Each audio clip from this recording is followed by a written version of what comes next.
What is up, everybody? Keith, a.k.a. Gator Guy 231. It is Saturday, August 1st. We have 5 games in the NBA slate. Yesterday was kind of a tougher slate. I still think there was crazy edge to be had.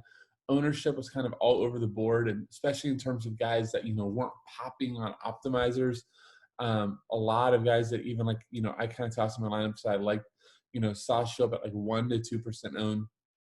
Jerome Robinson being the one that was very high on, that I was really surprised by. So, that's, I think, good info for us today. Just kind of trust your own research and your own guts. Keep in mind that when you sign up for different sites and for projections, that's somebody taking a season stat and adjusting plus or minus for pace, for situation. So it is still a subjective number. It's by no means a stone fact. So if you have a guy that you like a lot that's not projecting well in models or on systems like that, be happy about that. Go with your gut. Probably it's going to mean that he's lower owned. Going to jump in game by game. Just a quick reminder that if you have not subscribed to our YouTube channel, there's a button at the bottom right. I was pointed yesterday the wrong way. I pointed to my right, not realizing the camera flips me. So I think that's right. So bottom right, sign up your dog, your cat, your sister, yourself, anybody you can. It really helps us, and we really appreciate that. So now into the games. Starting off, first game, and probably one of the most important games on the slate, is Miami at Denver. Denver's a 1.5 point favorite, 2 of them in total. I do want to start out on the Denver side because they are that important. So Will Barton's out. We have Gary Harris is going to be out, and Jamal Murray is very questionable. What we know, so here's what I'll say. First off, if Jamal Murray plays, he's a really, really good play at 6.7K. Assuming that we find out there's no restrictions, we'll see a usage bump with no Harris and Barton, and really becomes their best perimeter player. Now, that said, I kind of want him out because then just the floodgates open. We jump in and get a guy like Monte Morris at 3.5K that would get a 4.3% usage increase, average 33.46 per 36 without those 3 on the floor. That would be the play that, right away, if we don't see Murray, that your head needs to shift to. And you can do all sorts of star scrubs type of builds, which I think will be kind of popular, but can you do it in your own way? The other play that, regardless of Murray, that you're going to be on, and the whole industry is going to be on for good reason, just because, guess what? DraftKings messed up. Michael Porter Jr., 3K, should absolutely be, looking at maybe 25, 30 minutes, maybe more. And we've seen huge ceiling from him. I think there's legitimately, you could be looking at 10 to 12x in a situation that if you don't have him, you might be doing the whole close your laptop, throw your or close the laptop, throw the laptop out the window gift. That could be you. Paul Millsap, 4.9, I think is really solid. Grant, 4.2 is fine. Then the other big play, obviously, is the Joker himself, Nikola Jokic, 9K. What I do think is interesting, and maybe is a way to be off chalk, is with those 3 off the floor, Jokic solo actually this season, it's not a huge sample, but only a 25% usage, 51.67 per 36. Those aren't massive numbers, right? So, Bam Adebayo is a great defender. Could Jokic, fall into the game and only get you 40 to 50? It very well could happen. And if you can leverage that out, and maybe you decided to go Anthony Davis or Kawhi Leonard or maybe some of the other guys that would get overlooked with Jokic, people are going to flock to Denver pieces if they see all these guys out. So maybe that could be a place you go to. I still may end up with a lot of Jokic myself because I just love watching him play. But just keep that in mind from a leverage standpoint. On the Miami, I think that covers Denver pretty good. Oh, Torrey Craig will start, 3K. Torrey Craig's more of a defender. Could he show up with a good game at 3K? Of course. It's not that hard. He's going to play 30-plus minutes to get, 20 to 25 DK. But is he going to be necessary? Probably not if you are already playing Morris and Porter. And then let's say you have Jokic. You just got to decide how much Denver you want to go in on. On the Miami side of the ball, Butler and Bam are always the 2 best plays. I don't think either one of them is priced where they are a necessity. Butler 7,600 is fine. We saw him before the break really kind of defer to teammates. Like when Nunn and Robinson were getting going, he had no problem just keep feeding them. And it kind of pushed me off of Jimmy to an extent. But, he's fine here. 7,600 is a fair price for his talent. Bam Adebayo, 8,100. I'll tell you this. As I've sat here, I think I like to play a little bit more than I even once did. Jokic is not a good defender. So, could that be a spot if you are already stacking up a ton of Denver pieces that you want to run it back with Miami, hope for overtime or a close game? I think Bam would be my play. Myers Leonard, 3K. It's worth a look. I think he has more ceiling than a guy like Torrey Craig. But it's Myers Leonard. I don't think you ever get that excited about it. Duncan Robinson, Nunn, Dragic, all those guys are in play. Just not top plays.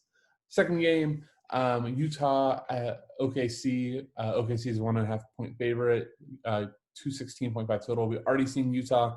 And for some of those reasons, Jordan Clarkson went off. We were all over him, but DK decided to lower the price to 3.9K. His usage was insane the first game. I didn't write it down. I think it was 17 or 18 shots. He looked awesome. So I think that will be close to a lock and load in my lineups. Again, Gobert actually got a price decrease to 7K. I feel like he hit his floor versus the Pelicans. Certainly could have a big game here. He and Adams will have a little bit of a war down there, but not anything that. Look, Gobert is going to get double doubles. It's just going to happen. So at 7K, that's pretty much walking with the 5x floor. Conley got a price decrease to 5.4. Mitchell to 6.9. Both of those guys very, very, very much in play. Mitchell, if I remember it, was great versus in the first game. And obviously a guy like Mike Conley for 5.4K, it's just a great value. On the other side of the ball, OKC, in my opinion, is always a tougher DFS team. They're just so loaded. So, Adams 5.3, Gallo 5.6 stood out to me as somebody that could kind of, give you some good ceiling. But SGA 6.8, Paul 7.5. Just all these guys are just going to share the rock too much. And, in my opinion, the ceiling struggles. Like the one guy we have seen touch ceiling before break was SGA. But it's a tough matchup. Mitchell's a good defender. They can toss Ingles on, they can annoy him. So I think I'm mostly going to be a fade on OKC side. I do want to point out that if you're going to watch the game, the second unit battle between Dennis Schroeder, who is actually in play, I should have written him down more, and Jordan Clarkson is going to be epic. Like, you want to talk about the battle of the super confident, I'm so much better at basketball mentally than I am in real life. That's going to be a matchup to watch. New Orleans, LA Clippers. Clippers -5. This is the highest total on the slate at 226. On the Clipper side of things, I think Paul George is a top play on the slate overall. Still is not over 8K, 7,900. I thought he looked awesome versus the Lakers. So to me, to be sub 8K, get a huge pace uptick with the Pelicans is really nice. Kawhi Leonard, also, very playable with George. You could stack them both together. He is at only 8,900. That would be a great pivot up the Jokic chalk rate at 9,000. But again, pace up game, looked very good versus the Lakers. So that is a place that you can go. On the other side of things for the Pelicans, look, we saw game one, and it's not that surprising that they are just, they're well balanced. Even a guy like JJ Redick came in and I think was one of the leaders in shots for them at 3.5K. I think he's very in play. He's going to be in that range that maybe he doesn't go own because of all the Denver guys, at that same price. But as much as I like the Pelicans, I think I'm going to struggle to play too many of them this week just because they are just so balanced. Giroux will go very, very under-owned, as will Brandon Ingram. Issue with Ingram is seeing the likes of Kawhi and Paul George defending him. That's not a good place to be. I do think Dirk Favors at 5K really intrigues me.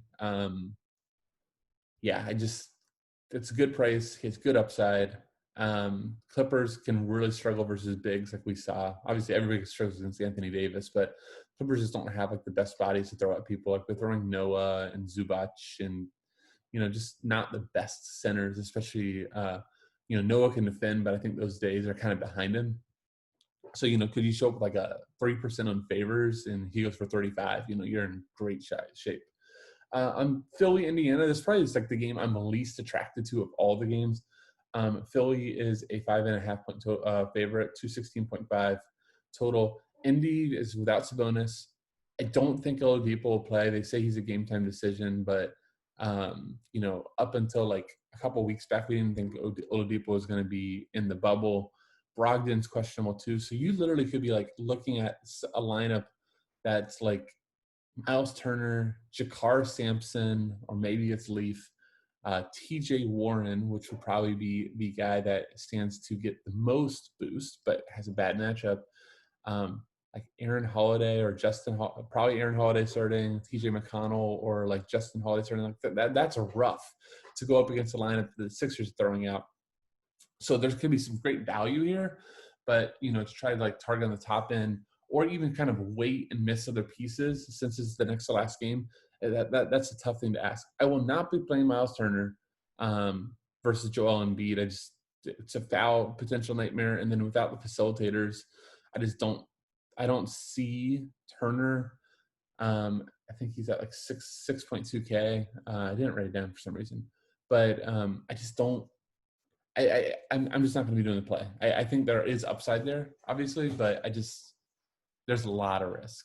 I would much rather, if I don't see Brogdon or Oladipo playing, look at the cheap plays. Aaron Holiday at 4K would see huge roll uptick. And then I really like from like a revenge narrative and just awesome guy to play is TJ McConnell, 3,800. Could easily see him popping off for like 32, 30, 60K points at 3,800. I don't think he'll be owned either because I don't think people are going to wait. I think people are going to jump on that Denver value. So that could be a really good place to go. Leave yourself like 200 and, you have the room for Aaron Holiday too. On the Philly side of things, I'm just going to complete pass on Philly.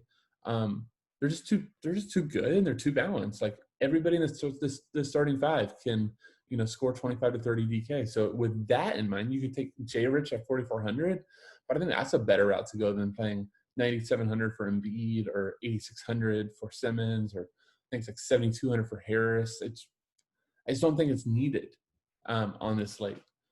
Final game is the Lakers versus the Raptors.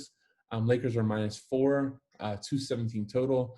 Obviously, everything with the Lakers begins and ends with Anthony Davis and LeBron James. LeBron looked a little off versus the Clippers, if you ask me. He finally kind of got it going at the end, but struggled with his shot. 10-9 makes the most expensive player in the slate.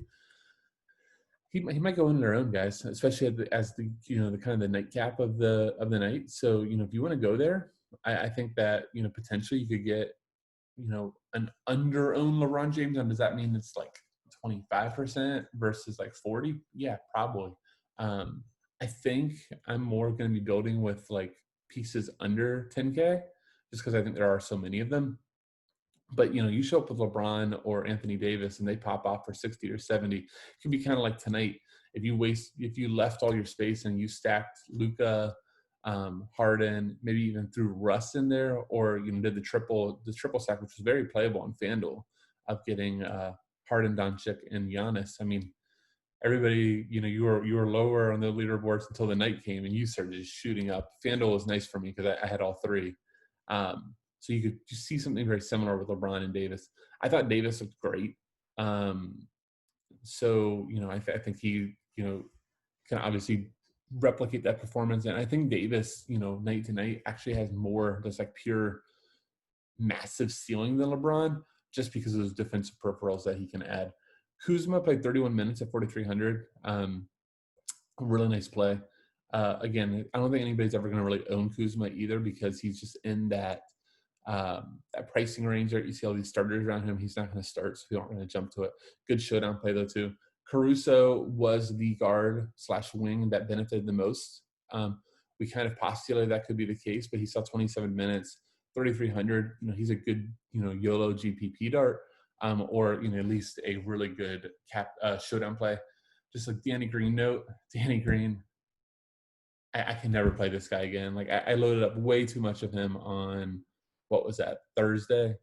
As Zach says, he's a corner sitter, and that's what he does. I can't go through the torture. So with that said, now that it's a revenge game, he's probably going to drop 30 tonight. On the Toronto side, they're another team that's just so deep. I think you're just looking at them from showdown pieces. Obviously, Siakam is the best player at 8,400, but that Davis matchup is scary. Lowry 8K is a really tough tag for Kyle Lowry. Like, we like to play him when he's down in those like 6 to low 7s. Van Fleet is in that range at 6,200, but again, sharing the ball with everybody. You have Norton Powell, you have Marc Gasol might be the most interesting at 4,500. Getting this long break, maybe he looks more like the Marc Gasol we had in Memphis. But yeah, it's tough sledding for the Raptors. Well, anyhow, that's 5 games. That's 10 teams. Should be a fun slate. Big thing is just watch the news. There is going to be a lot of injury, maybe not even like injury, but just late news that's going to affect the slate once again. So make sure you've got your notifications, whether it's Roto Grinders, Fantasy Labs. There's some great sites out there. Choose any one of them. And if you want some help, you want a chat room, some extra place to go to enjoy the games, join FSI. We'd love to have you. There'll be a link in the bottom. Use code. It's actually going to be a new one for 25% off, but it's going to be the same code. It's fsinba, all lowercase, for 25% off. Guys and gals, thank you so much for watching. Hope you guys have a great day and make some great lineups. Take care.